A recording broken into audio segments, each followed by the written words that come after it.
Here in Houston, the nonprofit known as AAMA is working to build bridges and break barriers for local families and students across the greater Houston region. Here to share more this morning is Stephanie Kutra, Outpatient Program Manager with AAMA, to get this conversation, to continue this conversation. Stephanie, thank you for being here. Thanks for having me. I appreciate it. Okay, so let's talk about the stigma, especially when it comes to a lot of cultures. I mean, Houston is an international community, Right. but really the mental stigma affects so many, including the Latino community. Talk about how it's portrayed at times for families in the Latino community. For sure. So, it can be a scary thing of any culture to come out and say, hey, I need help with mental health or substance abuse services.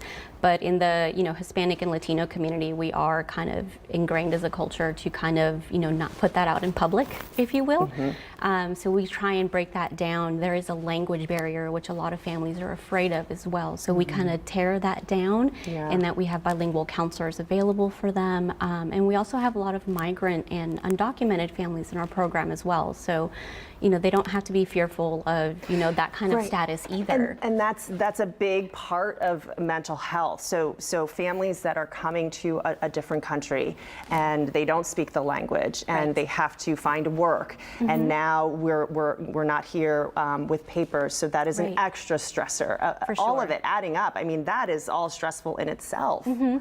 Right, exactly. So, we kind of just tear that barrier down. Don't even worry about it. We will take families that are uninsured. If the family doesn't speak the language, we have bilingual counselors in Spanish. A lot of the kiddos do speak English, but their families, their parents, aunts, uncles, grandparents don't. So we can communicate and we understand that culture too. Yeah.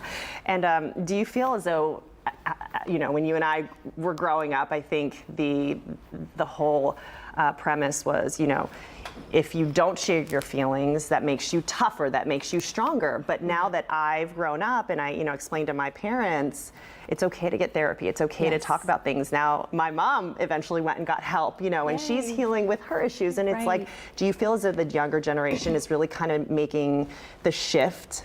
For sure. There is a younger generation that is more accepting of mental health and counseling services, whether it's prevention education or substance abuse help. They are a little bit more open to it, and they are more willing to come to our programs. And I think it makes them stronger to get the help. Yeah, and if families don't get the help, then you're going to see, a lot of issues and problems pop up, because maybe they'll turn to self-medication, and trying to find ways to cope with these feelings of stress or being overwhelmed. Yes. And that's what your program definitely works to try to prevent. Yeah, for sure. We have the Familia Adelante program, which is our prevention program, which kind of focuses on the prevention education that kids, teens, and families, they can get the help in regards to, I don't want to get to that point of self-medication. I want to speak to someone, get that education.